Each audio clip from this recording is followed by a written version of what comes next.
Middle east প্রবাসীরা অথবা মালয়েশিয়াতে গেলে দেখি সেখানকার প্রবাসীরা, কোরিয়াতে গেলে দেখি সেখানকার প্রবাসীরা, আমাদের বাংলাদেশি ভাইরা, তাদের বেশিরভাগ মানুষের এই অনুযোগ থাকে, কমন অনুযোগ। সেটা হলো, ভাই না মারে খুশি করতে পারছি না বউরে খুশি করতে পারছি। বউর কাছে আসলে বকা শোনা লাগে, আবার মায়ের কাছে গেলেও বকা খাওয়া লাগে। তো এক্ষেত্রে মানুষ যেটা করে, অনেক লোক আছে বোকামি করে। বোকামি কি? বউর কাছে এসে বউরে বকা দেয়, এই তুমি আমার মায়ের কদর বুঝো না, তোমার কাছে মায়ের মূল্য নাই, তোমার মায়ের যেরকম মর্যাদা আমার মায়ের মর্যাদা, তুমি মা নিয়ে একটা খারাপ কথা বলবা না। ঝগড়া করে। মায়ের কাছে যায়, মা যখন বউয়ের ব্যাপারে উল্টাপাল্টা বলে, হ্যাঁ তুমি মা হয়ে এরকম কথা বলতেছো, তোমার মেয়ের ব্যাপারে এরকম কথা বলে তুমি সহ্য করবা, তুমি কিসের মা হইছো, আরেকজনের মেয়ের সম্পর্কে তুমি এসব ব্যাড কমেন্ট করছো, তুই জায়গাতে ঝগড়া করে। এটার নাম দিছি আমি বোকা পুরুষ। তাহলে চালাক পুরুষকে? চালাক পুরুষ হলো একটু বেকুব সাজা। সব জায়গায় চালাকি চলে না। ফ্যামিলি লাইফে সুখী হওয়ার জন্য সেই পুরুষের চাইতে বুদ্ধিমান পুরুষ আর দ্বিতীয় জন নাই, যেই পুরুষ একটু বেকুব বেকুব সাজে। কিভাবে সেটা? বউর কাছে যাওয়ার পর বউ যখন বলবে, আসো আজকে তুমি বসো, রাখো তোমার ব্যাগ, খানা দানা পরে আগে শোনো তোমার মা কি বলছে, কি করছে তোমার মা, এটা বলতে পারে? তোমার ছোট ভাই এটা বলতে পারে, তোমার বোন আমাকে এটা বলতে পারে, বলো। তখন যদি আপনি বলেন যে কি হয়েছে বলছে, তুমি ধৈর্য ধারণ করো, তখন তো যুদ্ধ লেগে যাবে। আপনি তখন বলবেন, ওহ স্যাড, ভেরি ব্যাড, আমার মা এটা বলছে, ইস, কলিজাটা আমার ছিঁড়ে গেল, আমি আর নিতে পারছি না। তোমার এটা বলছে? কিভাবে বললো মা এটা? আরে দেখো, কোরআন হাদিস মাকে সম্মান করতে বলছে, উফ বলা যাবে না মায়ের সামনে, এটা যদি না থাকতো তাহলে আজকে আমি দেখে নিতাম, কিন্তু দেখো আমি তো পারছি না, এই জন্য মা, ইস, অন্য কেউ হইতে আজকে আমি হাতা গোছায় ফেলছিলাম, তোমার এইটা বললো। আসলে বলছে কিনা সেটা আপনার দেখারও দরকার নেই। জাস্ট আপনি এই কাজটা যদি করেন, দেখবেন স্ত্রীর রাগ একদম আকাশ থেকে পাতালে ধাপ করে নেমে যাবে। সে অর্ধেক স্যাটিসফাইড হয়ে যাবে যে আমার স্বামী আমার ইস্যুটাকে অন্তত সিরিয়াসলি নিয়েছেন। এবার দ্বিতীয় ধাপে এসে আপনার যেটা করতে হবে সেটা হলো আরেকটু ধৈর্য ধারণ করতে হবে। কারণ স্ত্রী তখন মনে করবে যে আমার স্বামীটা একটু বোকা শোকা, এই জন্য কিছু করতে পারে না, আমার ভালোবাসে ঠিকই, আমার জন্য সে সিরিয়াস, বাট সে কিছু করতে পারছে না, বেকুব এবং কাপুরুষ বেটা। এই জন্য আপনাকে দুইটা বকা দিবে, এই তুমি কি পুরুষ, এগুলো পুরুষের মতো বলতেছো, তুমি অন্যায়ের প্রতিবাদ করতে পারছো না, আমার কাছে এসে মেয়া করছো। আপনি একটু চুপচাপ থাকেন। সে আপনাকে মনে করবে বেচারা মাজুর, অপারক, আহারে, কিন্তু তার সিরিয়াসনেসের ঘাটতি নাই। সেম এবার মায়ের কাছে আসেন, মার কাছে যাওয়ার পরে মা যখন বলবে, এই এদিকে আয়, তোর বউ কি বলছে শুনছস, তুই এই বউ নিয়ে ঘর করস, তুই তুই আমার ছেলে হয়ে কেমনে এগুলো সহ্য করস।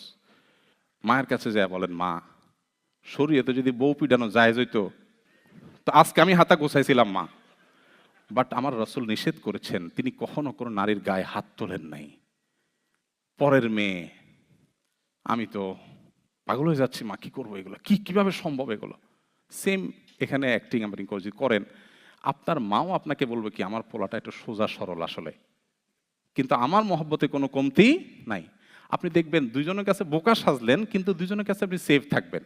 এখন মুশকিল হলো মহিলারা শুনে গেছে, বাসায় যায় অ্যাক্টিং করে কোনো লাভ হবে না,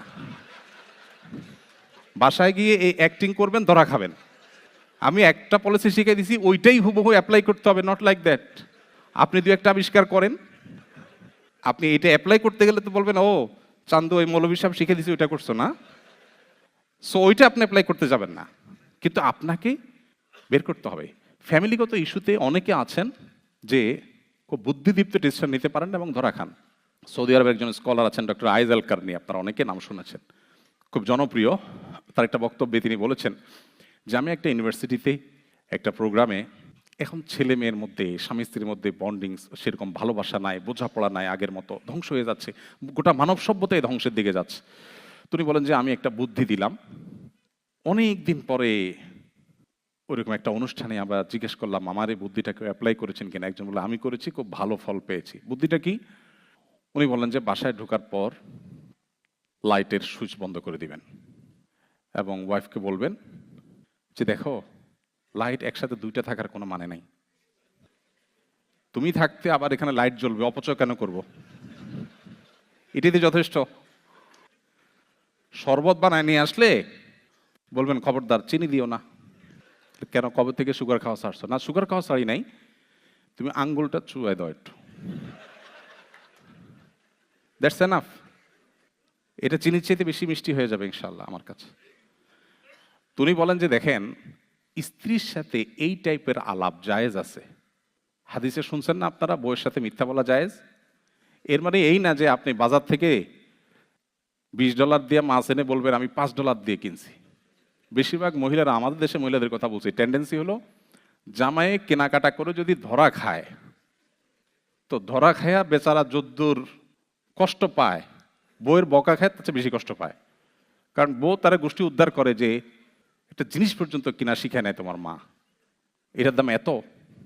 তো এখন যদি আপনি সেখানে মিথ্যা কথা বলেন, এটা শাড়ি আইনা বলেন এটা এত টাকা নিছে, আসলে অত টাকা নেয় নাই, আপনি ট্যাগ তুলে ফেলছেন, কোনোভাবে যদি ধরা পড়েন তাহলে কোনো রক্ষা আছে?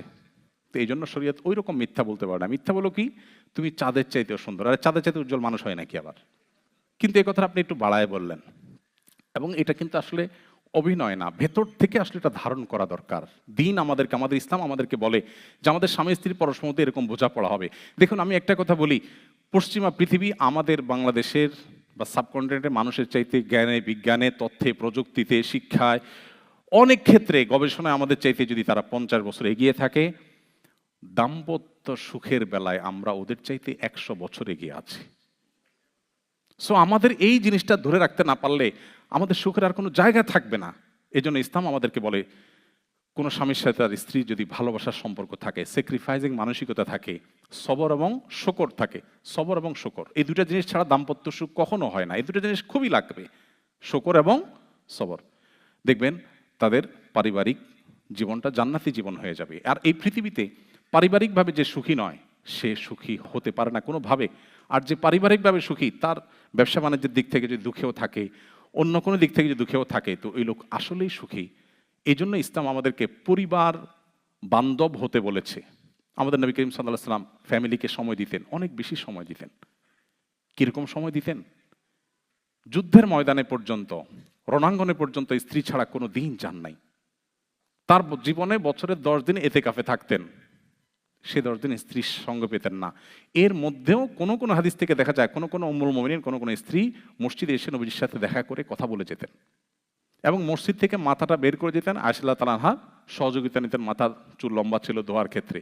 মানে এতটা স্ত্রীর সাথে কানেক্টেড ছিলেন তিনি।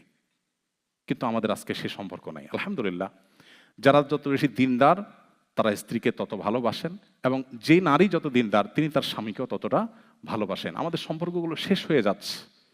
প্লিজ উন্নত দেশগুলোর ভালো জিনিসগুলো গ্রহণ করুন। তাদের অনেক কিছু আছে ভালো, ডেফিনেটলি সেগুলো গ্রহণ করেন, কিন্তু তাদের কাছ থেকে এমন কিছু গ্রহণ করবেন না যেটা আপনার ধ্বংস ডেকে আনবে। সবকিছু অন্ধের মতো